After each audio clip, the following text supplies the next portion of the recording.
तो photo diode के बारे में इसमें पढ़ते हैं। दूसरा होता है सोलर सेल। दूसरा क्या होता है? Solar cell. सोलर सेल होता है जो कि पीएन जंक्शन डायोड से बनी होती है। ये क्या होती है? ये भी क्या करती है? प्रकाश ऊर्जा को प्रकाश सिग्नल को या प्रकाश ऊर्जा को विद्युत ऊर्जा के रूप में कन्वर्ट करती है, अर्थात प्रकाश सिग्नल को विद्युत सिग्नल के रूप में कन्वर्ट करती है। ये भी क्या करती है?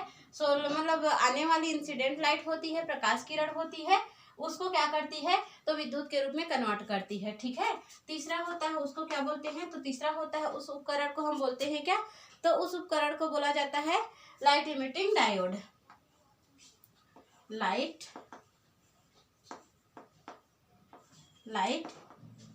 Emitting diode.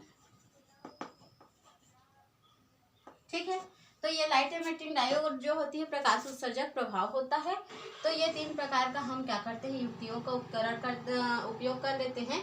पहला होता है फोटो डिटेक्टर, जो कि क्या करता है? फोटो के मतलब आने वाले इंसिडेंट लाइट को क्या करता है? तो किस बेस पर कन्वर्ट करता है वो, ये किस बेस पर कन्वर्ट करता है वो, और ये किस बेस पर कन्वर्ट करता है वो, तीनों बेसिस के आधार पर हम क्या करते हैं? ऑटो इलेक्ट्रॉनिक को देखते हैं। तो हम देखें तो ये जो फोटो डिटेक्टर होता है वो क्या करता है? रिवर्स बैस कार्य करता है। रिवर्स बैस। ठीक है।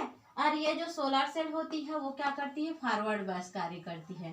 फॉरवर्ड बैस। और ये जो लाइट इमिटिंग डायोड होती है वो क्या करती है?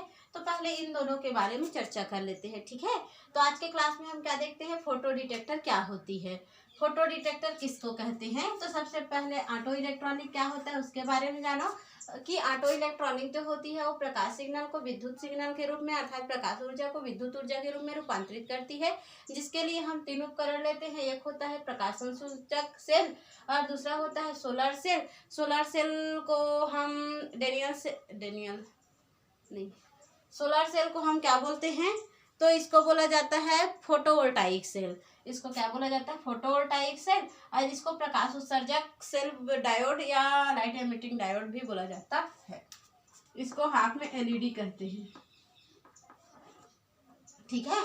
तो ये जो तीनों युक्तियां हैं, इन तीनों के बारे में हम चर्चा करें तो सबसे पहले आते हैं फोटो डिटेक्टर। पहला भाग क्या होते हैं? Photo detector. फोटो डिटेक्टर क्या होती है? तो फोटो डिटेक्टर ये क्या होती है? यह विद्युत ऊर्जा को प्रकाश ऊर्जा को विद्युत ऊर्जा के रूप में रूपांतरित करने वाली उपकरण होती है। प्रकाश ऊर्जा को विद्युत ऊर्जा के रूप में रूपांतरित करती है।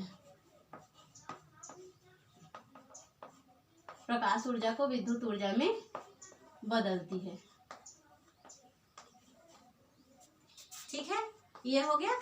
अब प्रकाश ऊर्जा को विद्युत ऊर्जा में बदलती है तो उसके लिए हम लेते हैं फोटो डायोड। क्या लेते हैं? Photo diode. फोटो डायोड ही वह उपकरण होता है फोटो डिटेक्टर में जो प्रकाश ऊर्जा को विद्युत ऊर्जा में रूपांतरित करती है। तो ये क्या होता है? यह भी पीएन संधि डायोड होता है। यह भी क्या होता है? पीएन संधि डायोड होता है। तो ये जो पीएन संधि डायोड होता है ये इसका कंस्ट्रक्शन कैसे होता है? तो यहाँ हम इसको मिटा देते हैं, ऊपर से देखते हैं।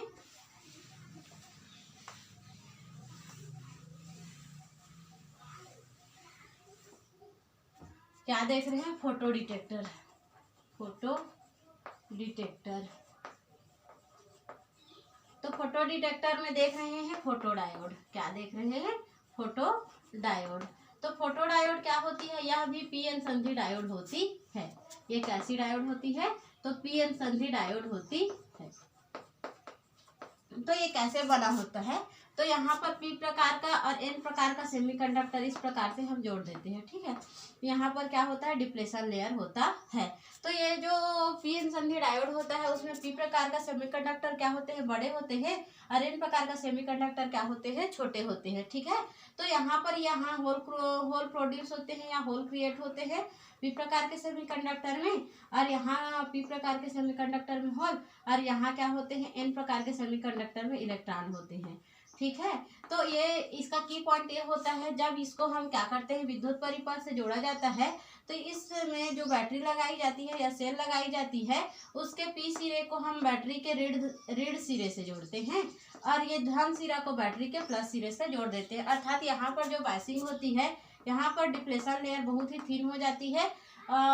थिन मतलब पतली हो जाती है। तो ये जो लेयर होती है वो बहुत ही पतली होती है। सबसे बड़ी लेयर क्या होती है? पी प्रकार का सेमीकंडक्टर सबसे बड़ी लेयर होती है। उसके बाद एन प्रकार का सेमीकंडक्टर उससे छोटी लेयर होती है।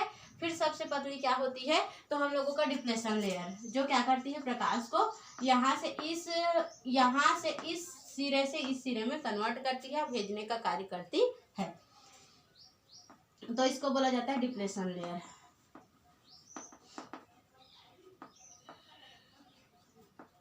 तो ये डिप्लेशन लेयर हो गया। तो यहाँ पी प्रकार के सेमीकंडक्टर और एन प्रकार के सेमीकंडक्टर की बात करें तो पी प्रकार की सेमीकंडक्टर को बैटरी के ऋण ध्रुव से और पी प्रकार के एन प्रकार के सेमीकंडक्टर को बैटरी के पॉजिटिव सिरे से कनेक्ट करते हैं। अर्थात ये रिवर्स बैच में कन्वर्ट हो गया। कैसे हो गया? रिवर्स बैच में। तो ये जो जब रिवर्स बैच में होता है तभी यहाँ से इलेक्ट्रॉनों का मतलब धाराओं में यहाँ पर क्या होते हैं?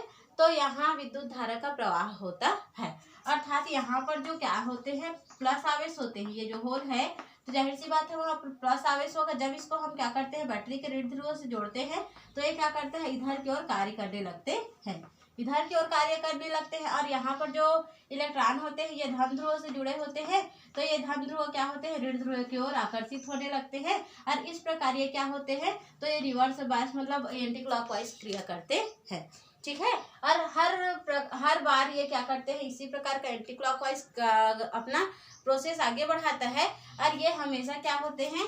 तो ये इसकी प्रकाश की तीव्रता जो होती है मतलब प्रारंभिक नियतांक जो होती है हमेशा छोटी रहती है। किससे? तो ये जो डिप्लेशन लेयर होती है उससे। डिप्लेशन लेयर मतलब डिप्लेशन लेयर बोलती हूँ, संयोजकता बंध सिद्धांत और बैलेंस बंध सिद्धांत के बीच जो बनती है वर्जित ऊर्जा अंतराल उससे छोटी होती है। तब के कंडीशन पर ये क्या होते हैं? फॉलो होते हैं। और ये की पॉइंट, ये पहला की पॉइंट हो गया कि ये क्या करते हैं? तो प्रकाश ऊर्जा को विद्युत ऊर्जा में कन्वर्ट करते हैं। पहला की पॉइंट हो गया प्रकाश ऊर्जा को विद्युत ऊर्जा में कन्वर्ट करते हैं। साथ ही साथ ये रिवर्स बैच होते हैं। तीसरा कंडीशन ये हो गया कि यहाँ पर प्लांक नियतांक की जो वैल्यू होती है, प्रकाश की प्लांक नियतांक की वैल्यू वो हमेशा क्या होती है? डिप्लेशन लेयर अर्थात जो यहाँ पर क्या बोलते हैं उसको? वर्जित ऊर्जा अंतराल बोलते हैं। उससे क्या होने चाहिए? हाँ, बड़े होने चाहिए। क्या होने चाहिए? बड़े होने चाहिए। तब के कंडीशन पर ये क्या करते हैं? विद्युत ऊर्जा को प्रकाश ऊर्जा को विद्युत ऊर्जा में कन्वर्ट करते हैं और ये रिवर्सली कार्य करते हैं। तो इस प्रकार हम देखें कि और चौथा इसका की पॉइंट ये होता है कि ये जो है भंजन डायोड जेनर भंजन डायोड से हमेशा कम रहते हैं। ये भंजन क्रिया से हमेशा कम होते हैं। ठीक है। अब इसकी ग्राफ की बात करें तो चूंकि ये जो है रिवर्स बैच कार्य कर रहा है, रिवर्स और फॉरवर्ड बैच में क्या होता है? तो कोई भी ग्राफ क्या होते हैं? ऊपर की ओर जाते हैं, है ना, फॉरवर्ड बैच में। तो रिवर्स बैच में जब कार्य करते हैं तो यहाँ धारा को इंक्रीज करने पर हर बार इसका जो क्या होते हैं? तो इस प्रकार इधर जा रही है, अर्थात वो कहाँ जा रही है? तो रिवर्सली जा रही है ना। तो पश्चगामी रिवर्स बैच कार्य करने की वजह से रिवर्सली ये वर्क करते हैं। तो हर बार में यहाँ का ये जो धारा का मान है, सबसे पहले ये जो होती है ये पहले हम देखते हैं तो कम धारा प्रवाहित करती है, फिर दूसरे में और सेकंड धारा, और इस प्रकार थर्ड में इस प्रकार ये क्या करते हैं? रिवर्स बैच में हर जैसे एक सर्कल में क्या किया? पहले इधर धारा प्रोड्यूस किया, फिर सेकंड सर्कल में इस प्रकार से, फिर थर्ड सर्कल में इस प्रकार से, फिर फोर्थ सर्कल में इस प्रकार से, और हर बार क्या होते हैं? तो इसके धारा के मान में बढ़ोतरी होते जाते हैं। जिसमें सबसे धारा किसमें बह रही है? I4 में सबसे ज्यादा धारा बह रही है। फिर उसके बाद किसमें बह रही है? I3 में बह रही है। फिर किसमें बह रही है? I2 में बह रही है। I4 हो गया, ये I3 हो गया, ये I2 हो गया, और ये क्या हो गया? I1 हो गया। तो इस प्रकार देखते हैं यदि हम अभिलाक्षणिक वक्र किसके लिए? फोटो डायोड के लिए, फोटो डिटेक्टर के लिए, तो वहाँ हमें पता चलता है कि वो अभिलाक्षणिक वक्र में I1, I2, I3, I4 जो होती है, हर प्रकार के रिवर्सली जब प्रोसेस करता है तो पहले सर्कल में वो कम धारा प्राप्त करता है, दूसरे में और धारा की मान बढ़ जाती है, तीसरे में और धारा की मान बढ़ जाती है और चौथे में और सिमिलरली ऐसा प्रोसेस चलने पर जो है बहुत सारे हम लोग क्या करते हैं, तो प्रकाश ऊर्जा को विद्युत ऊर्जा में कन्वर्ट कर लेते हैं। और ये हो गया आज का प्रोसेस। फिर उसके बाद देखते हैं इसका उपयोग।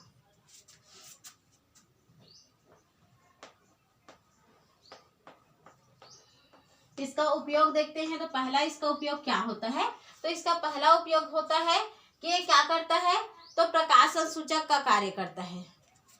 पहला ये कार्य करता है प्रकाश संसूचक का।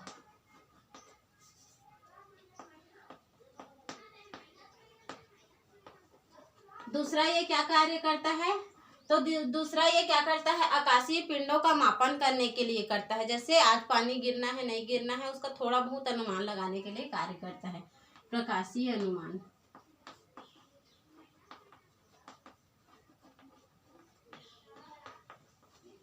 तीसरा ये कार्य क्या करता है, तो ये क्या करता है, प्रकाश को विद्युत ऊर्जा में रूपांतरित करने का कार्य करता है। प्रकाश ऊर्जा को विद्युत ऊर्जा में रूपांतरित करने का कार्य करता है। ठीक है। चौथा ये क्या कार्य करता है, तो चौथा ये कार्य करता है, अपने हिसाब से आप लोग बाकी जो यूजेस है उसको देख लेंगे। ठीक है। तो इस प्रकार हमने देखा क्या, फोटो डिटेक्टर।